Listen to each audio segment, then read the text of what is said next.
Break के बाद स्वागत है आपका। हम आपको लगातार दिखा रहे हैं 543 सीटों का सबसे बड़ा ओपिनियन पोल।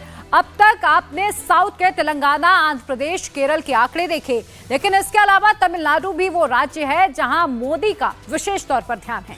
दक्षिण में अगर कमल खिलाना है तो फिर तमिलनाडु में कमल खिलाए बिना काम नहीं हो पाएगा, और इसीलिए मोदी बार बार तमिलनाडु जा भी रहे हैं और तमिल सेंटिमेंट्स के साथ स्पेशल बॉन्ड भी शेयर कर रहे हैं, बना भी रहे हैं। मोदी आज भी तमिलनाडु के कन्याकुमारी पहुंचे, वहां से कांग्रेस और डीएमके को लेकर जमकर निशाना भी साधा। प्रधानमंत्री मोदी ने क्या कहा है, सुनिए।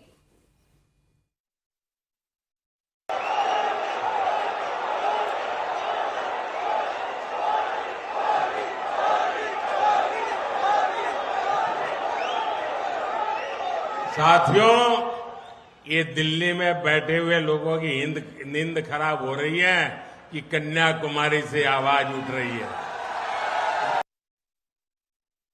इस बार मैं कश्मीर से कन्याकुमारी आया हूं। बहुत बड़े परिवर्तन की आहट देख रहा हूं। तमिलनाडु में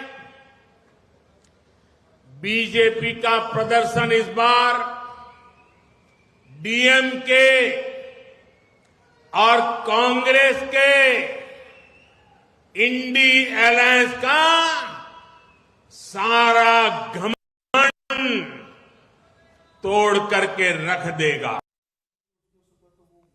और अगर तमिलनाडु की बात करें तो लोकसभा की 39 सीटें यहां पर आती हैं। तमिलनाडु में इस बार कौन कमाल खिलाएगा, हम आपको टेली के जरिए समझाने की कोशिश करेंगे। तमिलनाडु प्लस पुडुचेरी की एक सीट की बात अगर हम करें तो कुल मिलाकर ये 40 सीटें हो जाती हैं।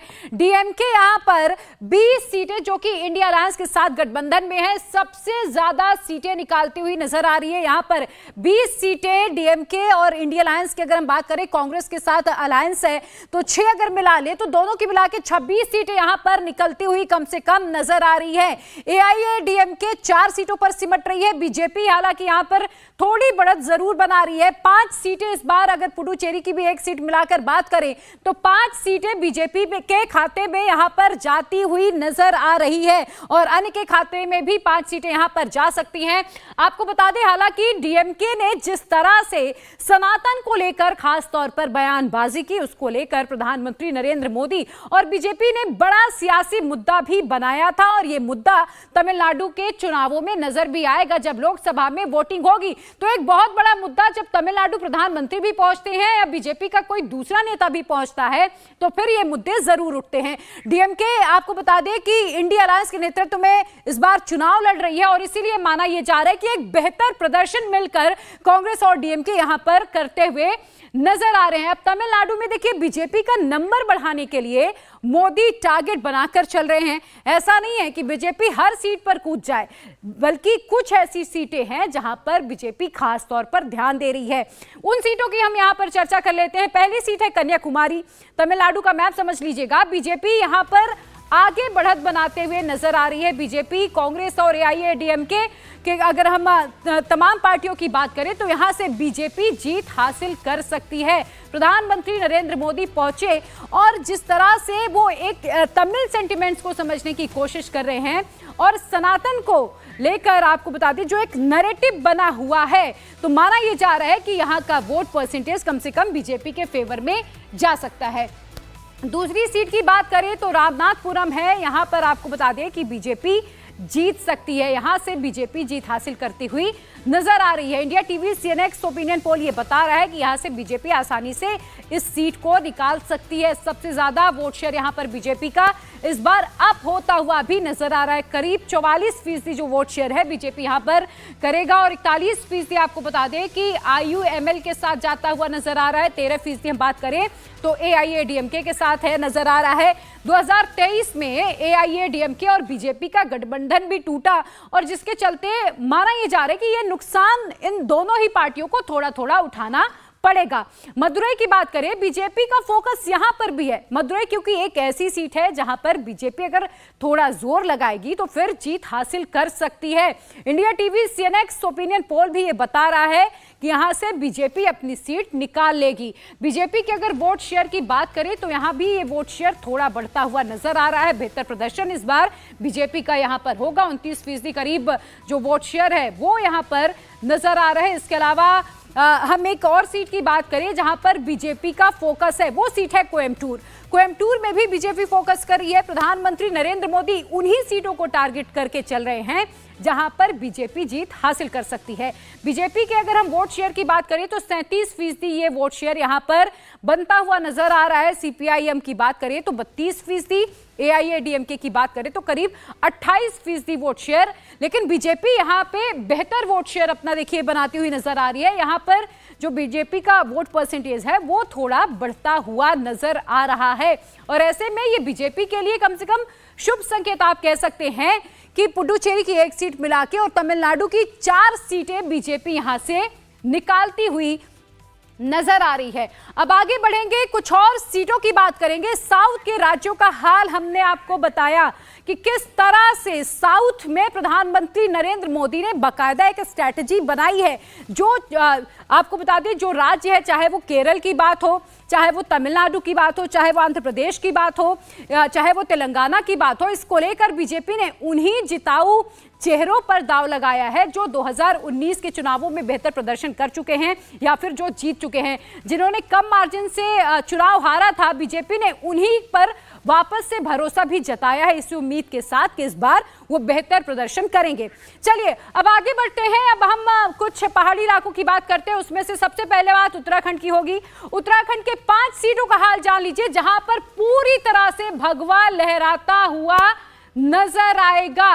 आपको बता दें कि उत्तराखंड 5 की 5 सीटें बीजेपी लेकर जाती हुई नजर आ रही है। पुष्कर सिंह धामी, उनका बहुत बेहतर प्रभाव लोकसभा के चुनावों में, और देखिए जिस तरह से वो मेहनत कर रहे हैं, जिस तरह से वो तमाम बातें सामने रख रहे हैं, और यहां पर भी बीजेपी का एजेंडा बिल्कुल क्लियर है। हिंदुत्व और सनातन को लेकर ही बीजेपी उत्तराखंड में आगे बढ़ रही है और उसका साफ साफ रिजल्ट यहां पर नजर भी आ रहा है। 5 सीटें बीजेपी 5 की 5 सीटें क्लीन स्वीप करती हुई नजर आ रही है। तो उत्तराखंड की 5 सीटें इस बार भी बीजेपी के खाते में जा रही हैं और ये कम से कम बीजेपी के लिए यहां सोचने की कोई बात नहीं है, क्योंकि यहां पर पहले से ही बीजेपी बहुत मजबूत स्थिति में है। चलिए आगे बढ़ते हैं। हिमाचल की 4 सीटों पर बात कर लेते हैं। भले ही हिमाचल में कांग्रेस की सरकार हो, लेकिन 4 सीटें यहां पर बीजेपी फिर से क्लीन स्वीप करती हुई नजर आ रही है। यहां की भी 4 सीटें बीजेपी के खाते में नजर जाती हुई नजर आ रही है। हालांकि देखिए यहां पर कोशिश जरूर थी कांग्रेस की कि कुछ कर दिखाएं, जिस तरह से अभी हाल ही में हिमाचल की अगर बात करें तो एक पॉलिटिकल क्राइसिस भी आया। हालांकि सुखविंदर सिंह सुक्खू ने उसे बहुत बेहतरीन तरीके से संभाला, लेकिन अभी भी माना यह जा रहा है कि जो राज परिवार की नाराजगी है उसका खामियाजा जाहिर सी बात है कि लोकसभा के चुनावों में भी भुगतना पड़ेगा। और देखिए ये रिजल्ट भी बता रहा है, बीजेपी क्लीन स्वीप करती हुई यहां पर भी नजर आ रही है। हिमाचल की 4 सीटें बीजेपी लेकर जाती हुई दिखाई दे रही है। आगे बढ़ते हैं, असम की बात कर लेते हैं। नॉर्थ ईस्ट के राज्यों की बात होती है तो असम का जिक्र जरूर होता है। 14 सीट है यहां पर, बीजेपी कम से कम 10 सीट निकालती हुई नजर आ रही है।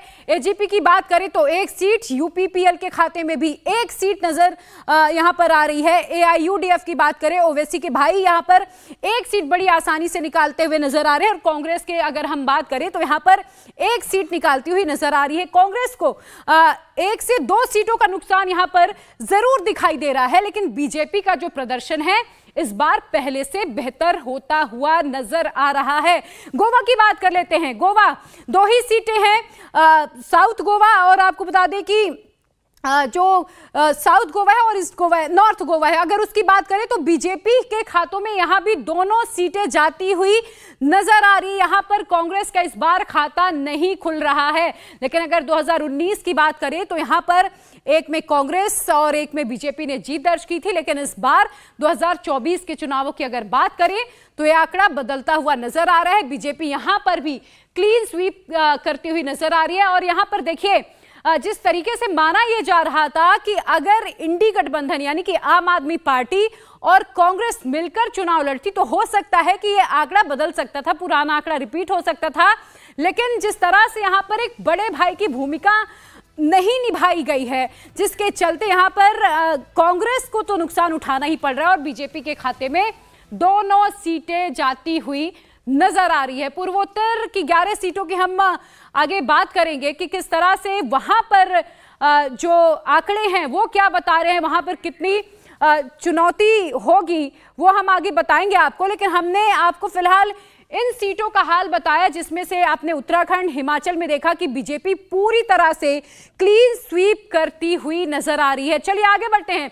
पूर्वोत्तर की 11 सीटों की बात कर लेते हैं तो बीजेपी 5, कांग्रेस 1 और अन्य के खाते में यहां भी 5 सीटें जाती हुई नजर आ रही है। पूर्वोत्तर बीजेपी के साथ नजर आ रहा है। हालांकि यहां पर भी नुकसान सीधा सीधा कांग्रेस को ही उठाना पड़ेगा और कांग्रेस के खाते में महज 1 सीट जाती हुई नजर आ रही है। कांग्रेस को यहां पर सिर्फ 1 सीट के साथ ही संतोष करना पड़ेगा। लेकिन बीजेपी हालांकि यहां पर बहुत, ये नहीं कह सकते कि बहुत अच्छी स्थिति है, लेकिन ठीक ठाक परफॉर्म आप कह सकते हैं कि बीजेपी पूर्वोत्तर के राज्यों में करती हुई नजर आ रही है। अब एक और इंपॉर्टेंट स्टेट की बात करेंगे। पश्चिम बंगाल सबसे हाईलाइटेड है और आपको बता दें कि कल ही पश्चिम बंगाल की मुख्यमंत्री ममता बनर्जी चोटिल भी हुई हैं। क्या इसका कोई चुनावों में प्रभाव पड़ेगा, ये कहना मुश्किल होगा, क्योंकि आपको याद होगा कि विधानसभा के चुनावों में जब ममता बनर्जी घायल हुई थी तो पैर में अपने प्लास्टर चढ़ा के भी वो चुनाव प्रचार करती हुई नजर आई थी।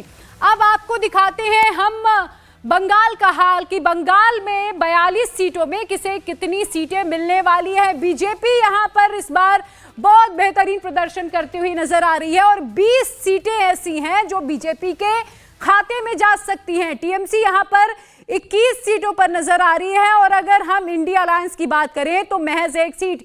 यहां पर भी देखिए टीएमसी के साथ कांग्रेस की बातचीत नहीं बनी, जिसके चलते यहां पर जो ये गठबंधन है ये टूट गया और टीएमसी ने एक साथ अपने 42 कैंडिडेट्स का ऐलान कर दिया है।